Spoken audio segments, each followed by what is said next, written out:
Ularning xatosidan o'rnak olib, o'zlariga Venetsiya qirolligidan to'plar sotib olishdi. Ammo bu to'plar Usmonli to'plardan farqli o'laroq sobit to'plar edi. Bunday haqoratli javobdan so'ng Yovuz Sulton Selim o'z qo'shinini o'ng so'lga qaramay to'g'ri Qohira tomon yo'naltirdi. Oyijon, qayerdasan yashil vodiy? Chanqadim. Nima deysiz Husan Podsho? Bu cho'l bitadimi, yo'qmi? Bu shunchaki ahmoqlik, yarim yo'lda hammamiz o'lib ketamiz. Olg'a arslonlarim, ruhingizni tushirmang. Zafar bizniki bo'ladi. Yura qoling beylar. Ketdik. Necha kunlik sahrodagi yurishlardan so'ng ikki qo'shin bir maydonga keldi. Mamluklar Safaviylarning xatosidan o'rnak olib, o'zlariga Venetsiya qirolligidan to'plar sotib olishdi. Ammo bu to'plar Usmonli to'plardan farqli o'laroq sobit to'plar edi. Ya'ni bu to'plar harakat qobiliyatiga ega emasdi. Jang boshida ikki tarafdan askarlar bir-biriga sherdek tashlanib, ikki armiyaning yutish ehtimoli deyarli bir xil edi. Toki Al-Muqaddam tog'i orqasidan Usmonli suvoriylari kelmaguncha. Suvoriylar avvaliga mamluklar kavaleriyasi, undan so'ng sotib olingan to'plarni majaqlashdi. Mamluklar sultoni Tumanboy Qohiraga qochdi, lekin Qohirada ham taqdirdan va Sulton Selimning g'azabidan qochib qutula olmadi. Sulton Tumanboy qatl qilinib, Qohira darvozasiga jonsiz tanasi osib qo'yildi.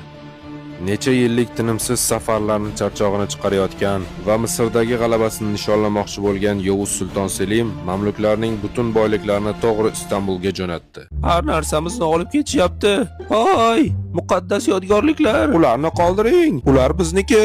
Agar siz ularni himoya qila olganingizda, biz bu yerga emas, Yevropaga qadar Usmonli bayrog'ini ko'tarib borgan bo'lardik. Lekin biz ham Ture. Misrdagi g'alabadan so'ng Yovuz Sulton Selimning sharofati bilan Usmonli tuproqlari deyarli 3 barobar ko'paydi. Bu unga Fotih Sulton Mehmedxondek buyuk bo'lishligiga imkon berdi.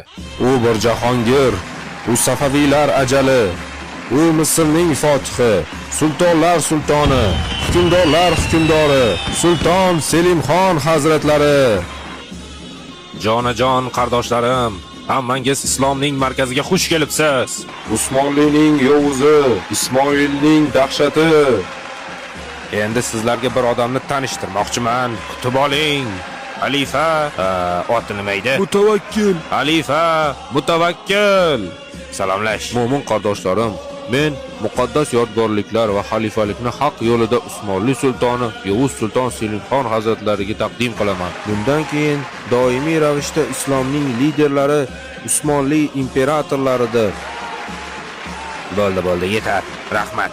Ketaver. Allohga omonat. Qardoshlarim, ko'rdingiz. Safaviylarni tez cho'ktirdim. Mamluklarni Qohiradan yo'q qildim. Endi esa Oq dengizda qolib ketgan kofirlarga haddini bildiraman. Belim. O'zingiz bilasiz, qilichim quvvatlidir. Sulton Selim ko'p yasha.